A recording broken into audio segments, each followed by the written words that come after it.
Welcome back to On Air with Lupton. I am your host, James Lupton. Today's guest is Sam Venables. In this episode, Sam reveals what it was like growing up the grandson of England football manager. His granddad, Terry Venables, is known for being one of the greatest ever managers, and Sam talks about the highs and the lows of having a famous granddad, stories of football, singing, business, and of course, GAZZA. Sam also reveals publicly for the very first time Terry's cause of death and living with him through his final days. This episode is, of course, dedicated to Terry, may he rest in peace, and his family 1 year on from his passing. Sam, how are you, mate? I'm very well, thanks, mate. James, yourself? Yeah, very good, thank you, mate. Very good. Got you on today's episode to talk about your granddad. Now, you're probably your earliest memory, 'cause you're a year older than me, so you have about a similar sort of early memories of football. So your earliest memory must be your granddad being the England manager. No, it's not. Funny enough, it's probably 91. And Okay. when he won the FA Cup. And even though I was that small and that much of a toddler, I remember the aura around Spurs winning the FA Cup. And a very strange feeling because obviously I'm not at the age we are now where we can celebrate it as much. And obviously when they won, I was sent off back after the celebrations were going on. But I remember it very clearly. And after that, obviously my first memories were 96.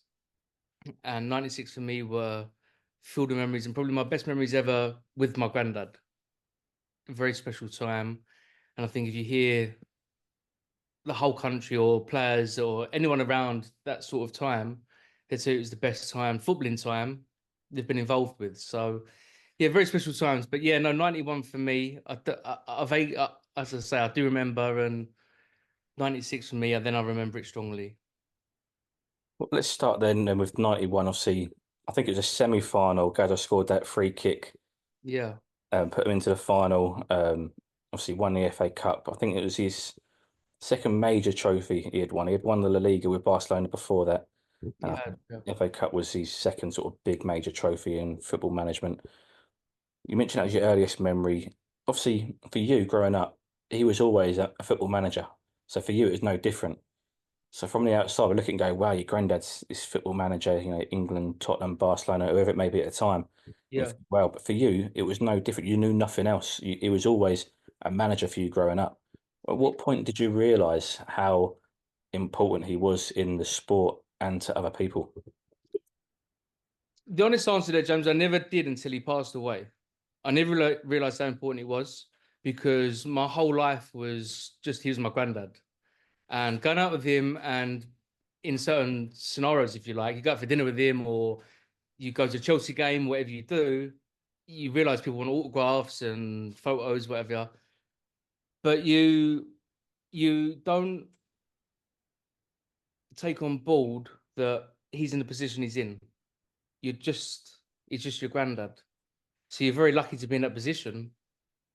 But he was just my granddad.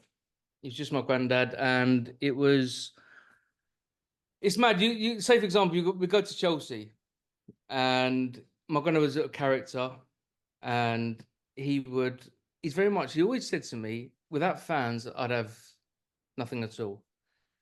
So we go to Chelsea, and I remember one time we had Stoke at home, and I went to the ground, and I'm sitting there, and at half time, I'm like, where's granddad? And granddad's nowhere to be seen. He comes up at half time. He was outside signing autographs, having photos, and doing whatever else he had to do to make sure everybody else was happy. And forgetting that time that it was actually with his grandson that he had to spend time with, because I never got to see him any other time. So to me, I missed out at that. I missed out on certain opportunities to see my granddad, but other people gained from it. But that's what he was like, and he tried to make everybody happy, but it come at a cost. Definitely. And it's one of those, it's a double-edged sword, I suppose, trying to juggle your career and your family and I suppose being so good at your job as well and having that effect on the fan base. No, absolutely. And I think what he did was, especially in 96, I think he brought not only a fan base together, I think he brought a whole country together. He brought everyone together, and it's not been seen since.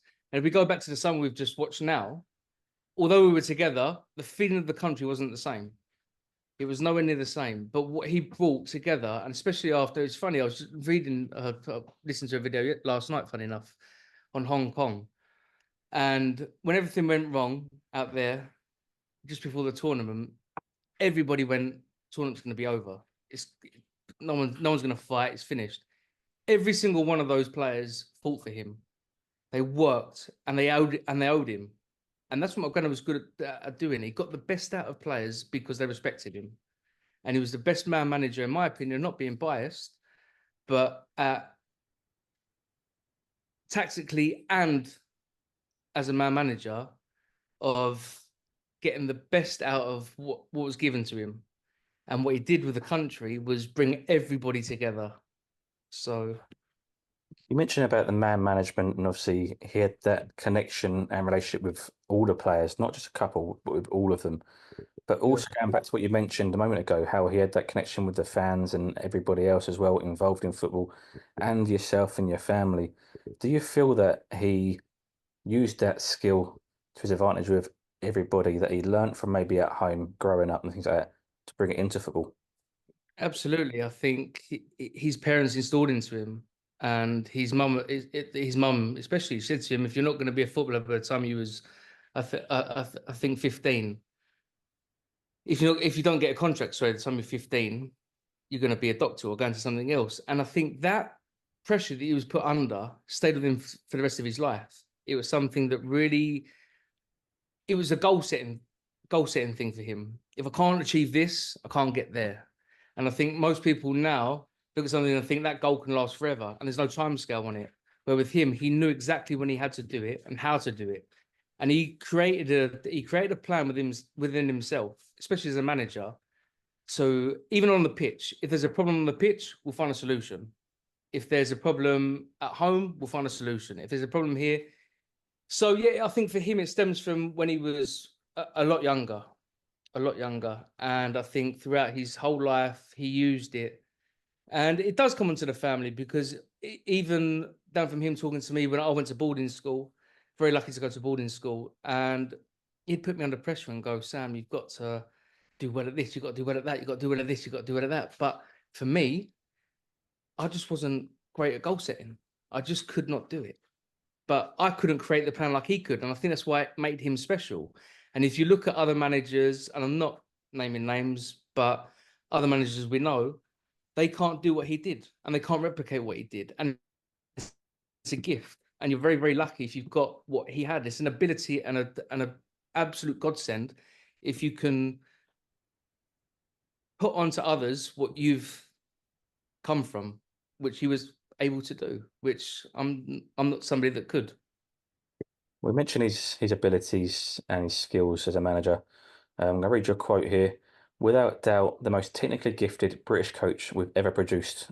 That came from Gary Neville, Gary Neville, yeah. one of his players, and that's just one of many, which I'll come on to later on.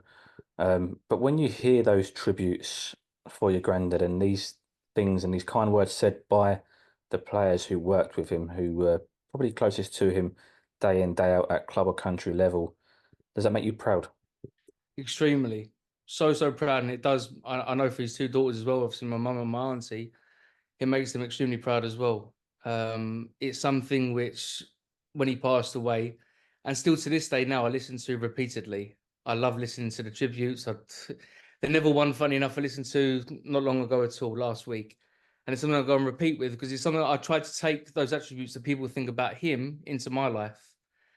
And I know Gary was very close to him, and if you look at how he took Gary into the England side, he was the youngest right back that played for England at the time. He'd not played under Ferguson properly. He'd had 2 games. And to come into the 96 setup at that time, that was belief that McGrandadd had in a player or in a person. And Neville says in the same thing in that same interview. He was the only coach I've ever trusted. And I find that extremely hard to accept, and even although I'm proud of it, to accept when he works under maybe the greatest coach of all time. So it says a lot about what Grandad did as from a man management point of view. It says a lot what he done. Definitely. And I suppose as well, also his ability to see talent as well in Gary. At the time, it was, I think, Lee Dixon and Paul Parker who had more established right backs, Yeah. getting the game time and the caps. And then, like you say, Gary come in with very little first team experience. But obviously, he saw what talent Gary had, and Gary's gone on to arguably be our greatest ever right back. Yeah, absolutely. And I think he still is. We talk about Carl Walker now, and Carl's a fantastic player, friend of mine. And Gary is, for me, arguably the best.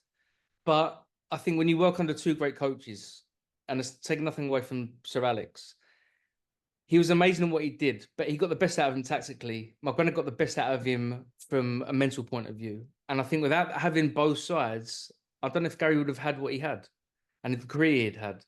So sometimes it takes two people to get the best out of you rather than one. And I think that worked perfectly in Gary's career. And I think it speaks volumes from the way he spoke and paid his tributes to him. And from a family point of view, we owe him a lot. I'm very thankful for what he said and what he'd done. Talk to me about, we spoke a little bit about football and your early memories of your granddad in football. Talk to me about your early memories of your granddad at home, away from football, the granddad, not the manager. A very loving man, a very loving man, and still football obsessed. Still somebody that wanted to sit down. My earliest memory really was coming home one day and I was Chelsea mad, and he had a Di Matteo shirt for me, 16 on the back, and he gave it to me, and I was a Di Matteo fan through and through. And that for me was the first memory. I think the one before that was actually my granddad had been away, and he'd been out in Brazil, and he came back and he went to me, he said, "Here's a shirt." And I was only, I can't remember, about 6 or 7. And so, "I got a shirt for you." He said, "It's signed." And I went, "Okay, who's it? Who is it?" And he gave me the shirt, and it's from Pele. And it said, "All the best to Sam, love, Pele." And I still got it to this day, obviously, and it's upstairs. And I remember saying to Granddad, I said, "What's it like when you met him?" And he went, "I went like a teenager." He said, "I was starstruck."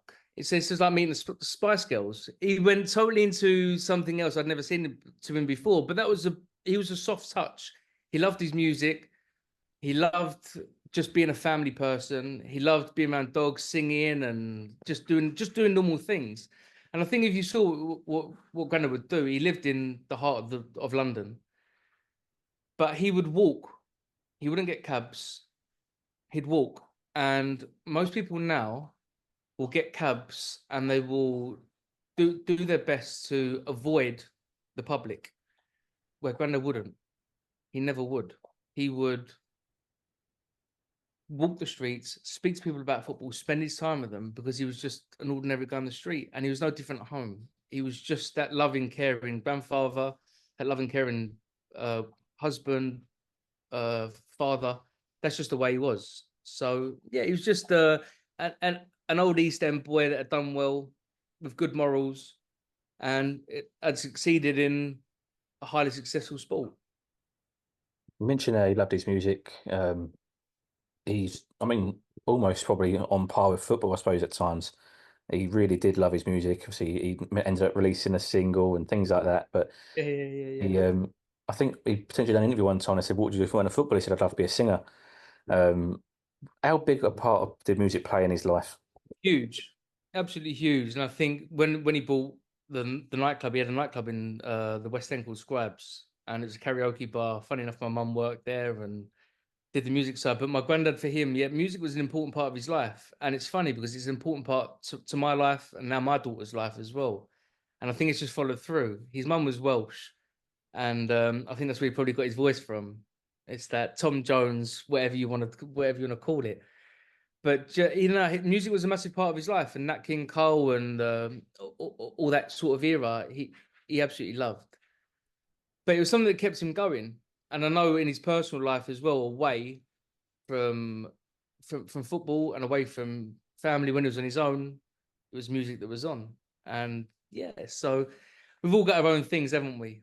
We all do our own things, but music for him was vital. And it's funny, as he's come down the chain, it is for me. Country music for me. He never liked his country, but country music for me. But it comes down the chain, and as I say, yeah, no, it's played a huge part in our family, and we've been lucky enough to Three Lions, for example, that was built for him. It was made for him. The song was made for '96, and when you hear that now, it gives you shivers down your spine because we know where it originally started. Other people now sing the song and haven't got a clue, but for us as a family, it's a huge factor in football, and it's a personal thing to us. You sort of touched on it there a moment ago, but away from football, obviously everybody comes home from work and they need that release, that escape to forget about work, I suppose, at times. Was football that escapism for your granddad? Um, I'm not sure, and I can't answer that because I probably never had that conversation with him, so I don't know. I don't think it ever was. I don't think he ever switched off. I've been around him when he was at Leeds, when he was at Middlesbrough, especially. I've been at him. I was with him a lot at those times, and he'd come home and he'd still sit down, and he might switch off for an hour. And we may go for dinner or have a few drinks or whatever. But we'd come home, and as you asked that question, it's just brought jog memories back now. But he'd come home and sit down and watch Match of the Day, and he'd take notes again, and he'd restart. So I don't think he ever switched off from it. But I think that's because it was his passion, it was his love, it was something that he didn't want to separate from. It was everything to him. Football was absolutely everything. He lived it, he breathed it. Where I think if we have a normal job, we go 9 to 5, we come home, we switch off. You can't do it in that game. But I don't think even if he hadn't, even when he wasn't a manager, it still did the same thing. So no, I wouldn't say that it was that. That's my opinion. Him coming home as a switch off, no. That potentially could be why he was so successful because it was a 24/7 thing for him. I think it was a passion and a love, and I think that's the most important thing. I think if you've got passion, you've got a love, and you've got a desire to achieve so much in something, you can't fail. You can. It's the wrong thing to say you can't fail. Of course, you can fail, but the more you put into something, the more you take out. It's like a bank, and I think that's what he did. And he would study. And Euro '96 is a great example with Holland. There were scenarios in that game. No matter what they did, he'd worked out what was going to happen. So without him doing the homework, you'd never got the grades. So the you have to go the way he would do it, and he always used to say to me, "Life's like a bank. The more you put in, the more you get out." And I think that's what he did with football. And all he did was put more in than what he took out because he didn't win enough for me than what he should have.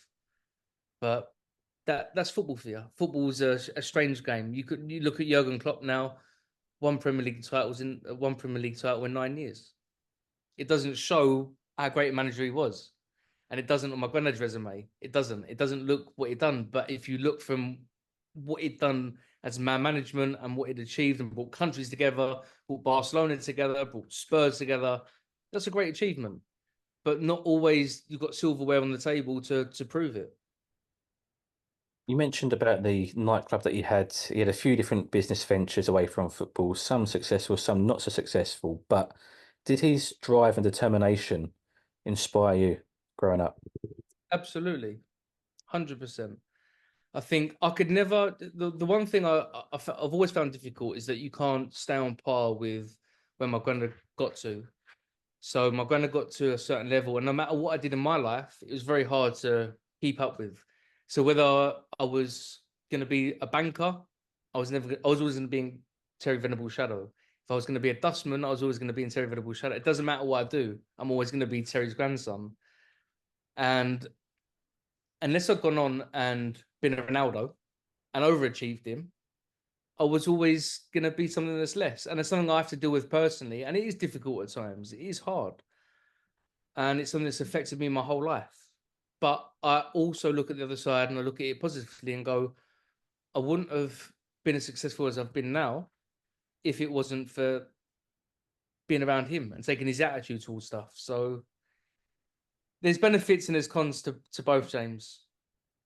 I was going to say, to you mentioned obviously there's some negatives to it. It's almost that tag. I suppose you say the same in boxing when somebody's son comes through as a professional boxer. Let's say, for example, Chris Eubank Jr. Exactly that. it's always their father's shadow, etc., and their achievements is what you look at first and foremost. But on the flip side, you mentioned there are still some benefits of it. Do you still feel proud that people say, "Oh, that's Terry's grandson," because of how fond they are of your granddad? I do and I don't, because there's certain things you can open the door with it, which is lovely, and there's certain times you just want to go, "Why am I here? Why? I don't want you to know who I am." And it's very hard to distinguish what those situations are. But you might be, for example, you may be in a players' lounge. I might get tickets and be in a players' lounge somewhere, and I've got to be in my best behaviour, where I could take friends with me. Everyone's having a laugh, and everyone can have a giggle and a joke, and I'm like, I can't do that, because if someone sees me and I'm jumping on tables or I'm doing the wrong thing, then I'm in trouble. Where my mates can, although it's not right, they can do what they want. There's no consequence there to the situation. For me, it's like, oh, Venables' grandson's a nutcase. He's this, he's that. Blah, blah. So you have to be very careful, and at times you have to be very wary who you're around and what people are trying to do and how they use you. And they're the things you learn by growing up in this environment. It's not easy. Everyone looks at it and goes, "It's lovely to be Terry's grandson," and it is. And I'm very proud to be Terry's grandson. I'm extremely proud. But it also comes with consequences, as I say, where you can't just be a normal 15-year-old at the time. You can't just be a normal 25-year-old. You can't just be yourself at times, because you're always worrying about what they're going to say because it's Terry's grandson. So yeah, You say you're always worried about, the consequences and if the backlash that maybe your granddad would get from your actions. Does that, I mean, for me, that shows me that you were proud to be his grandson and his reputation you was proud of because you didn't want to ruin that through your actions.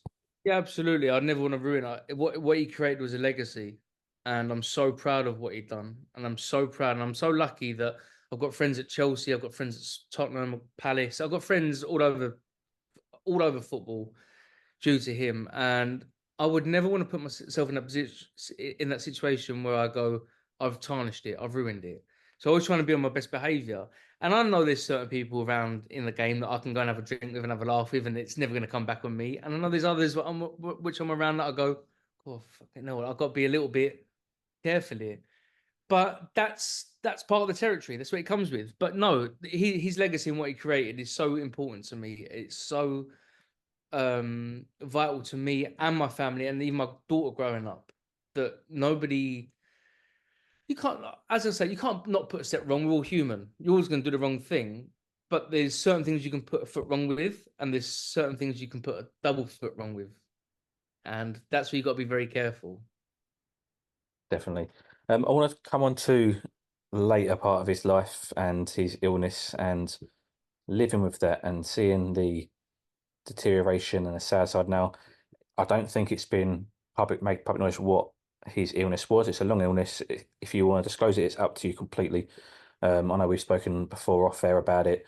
Talk to me about what that was like to see the changes in your granddad and obviously a sad time in your life. Very difficult, James, and I know we spoke at the time, and I know off camera you're a good friend of mine, so we've had conversations. It was Alzheimer's that he was diagnosed with, and unfortunately died with. Um, the changes you see, I'm sure that any family going through the same thing would see. The person completely changes, and although they're there in person, they're not there up here. So I'd come home. The one thing Grandad never lost was his ability to still remember football. And he'd come stay with me for a weekend, and I'd come home, and football would be on, and it just like it go to me, "How's your day?" I go, "Great," and he'll go, "How's your day again?" 5 minutes later, I'd watch football. He'd talk like he was on the bench. It was amazing. It was no different, and he'd remember all the players. And I'd go back to Spurs days, Chelsea days, whatever. He'd know everybody. It was just normal.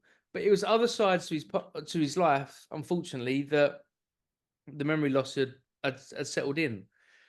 But it wasn't that he'd ever, after he'd left Leeds, he'd had some time out, and then he went to England with McLaren. And then he stepped away, and that was probably his last. Well, that was his last job. And it was not that he ever retired. I think that side of that disease just naturally caught up. And it's only looking back now that you think, oh, you know, now I see the issues. At the time, you don't see it, but now looking back, it's sad. But you see each step, and you go, God, I see where that went wrong. That went wrong. That went wrong. So yeah, I love the comment there about how he's still, remembered the football, and all his football memories are still there, and like you say, still on the bench, and that's amazing. That's brilliant. They're going to be the memories that you do cherish the most out of those times, especially. Um, does that just show you mentioned earlier, it's his passion was football. Does that just show how much of a passion of his it was? I've been around football obviously from the day I was born, and I've been around, as you know, a lot of footballers. I've never known anybody as passionate as my granddad was ever, and that's not just being biased or just saying it because he's my granddad.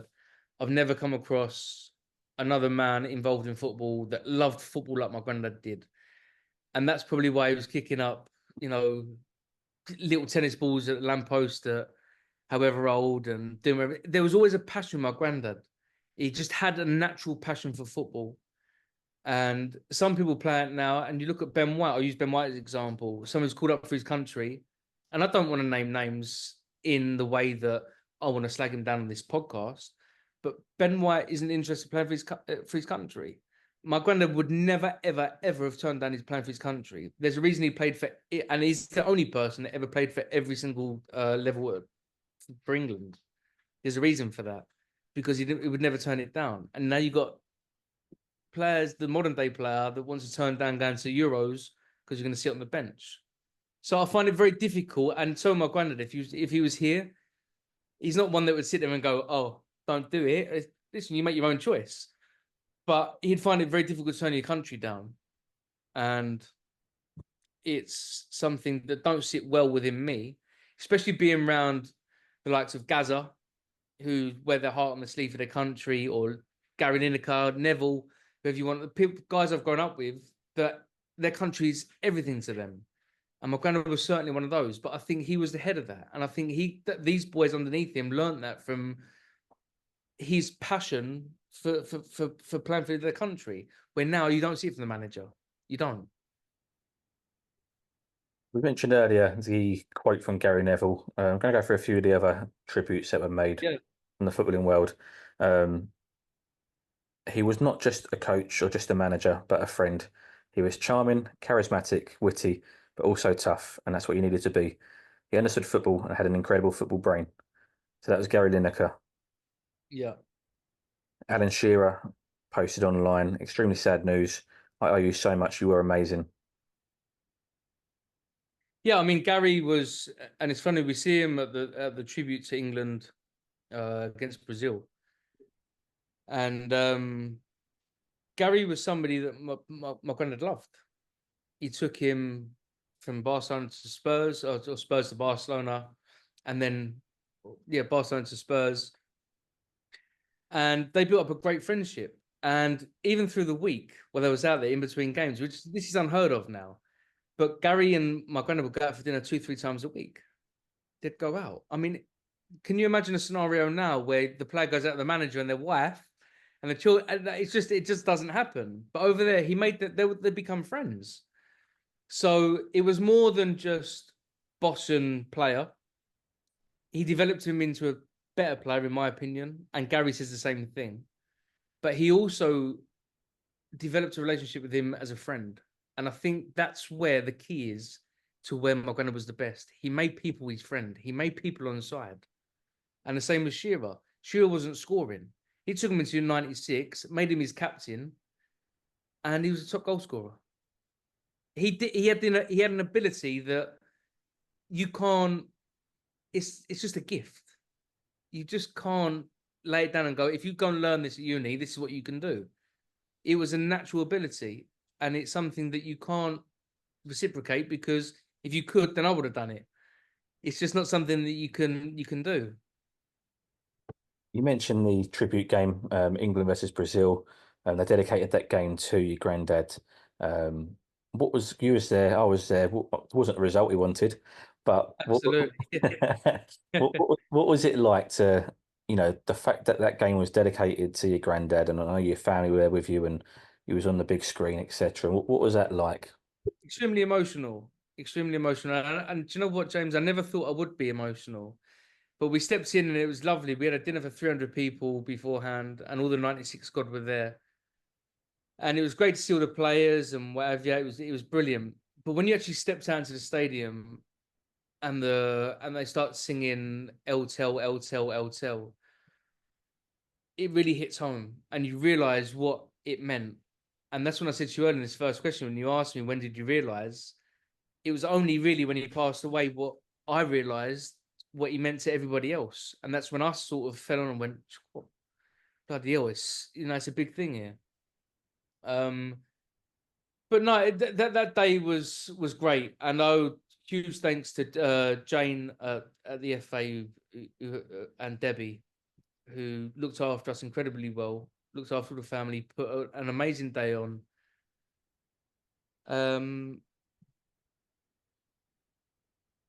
It takes me back. Sorry, mate. It really does take me back because I remember sitting on GAZZA in front of me. I had David Moyes and Michael Richards behind me, and Micah and David Moyes were having a laugh. And as the anthem was playing, all I was doing was turning around. And there's a photo shot of us in the sun that as they sat, there's just me looking. And all they were saying was, Michael Richards turned around to David Moyes and said, if it wasn't for Terry Venables, I would never have had my England debut. And it was down to Stephen McLaren. It was GRANDAD that was pushing with Stephen McLaren that pushed it through. So it was great memories, but brought back a lot of brought a lot of sadness as well. Sam, I don't want to end this episode on sad stories, so I'm going to swing it round, and I want to ask you, what is your favourite memory of Terry Venables? My favorite ever, and I was only 6, and it was 96, and it involves GAZZA, and Sounds like trouble. it is trouble. But my granddad, after a game, would always say to me, "Come down to the change rooms after, and you can always have a shirt. Come down, pick a shirt out." So I'd come up and I'd gone down. Me and my mum and dad, sorry, had taken me up to the players' lounge after. So we're up there, and I said, "Where's Granda?" I said, "I need to go and get a shirt from somewhere." I said, "I need to go and get a shirt." I said, "Like, I'm used to doing this, blah blah blah. I'm not in a spoiled way, but it's just like habit for me." Anyway, Gaz had come up, and when Gaz went to me, he said, "Come, Sam." I said, "I'll take you down to the change room, go and get a shirt." So Gaz takes me down, and we go down to the change room. I pick a shirt out. As I picked the shirt out, it was Stephen McManaman's. So I picked it out, and I went to Gaz, I said, "Can you sign it for me?" He went, I said, "I'm not signing that." He said, "Sam, you have autographs out me all the time." He said, "But come here." He said, "I'll sign your head." So I come towards him, he signs my head. Anyway, I walk back up the stairs, go past Frank Bruno, go past all the big names you like at the time. And as I get up the top of the stairs, everybody's roaring with laughter. And everyone's going, looking at my granddad, and they're going, "Why is he so angry?" And Grandad was fuming, but it'd come up about 5 minutes before, and Grandad was absolutely wild. And what he'd drawn was to Sam, lots of love, and then a cock, everything coming out, love GAZZA. And I had to go to school the next day. And my granddad's face from that day, although it's not my favourite Terry Venables story, it's the favourite memory I ever have of him and his favourite ever player. And that's how I leave it. Perfect. Sam, pleasure. Thank you very much for Thank you so much, mate. It's a open pleasure. Thank you. sharing your stories, mate. I appreciate it.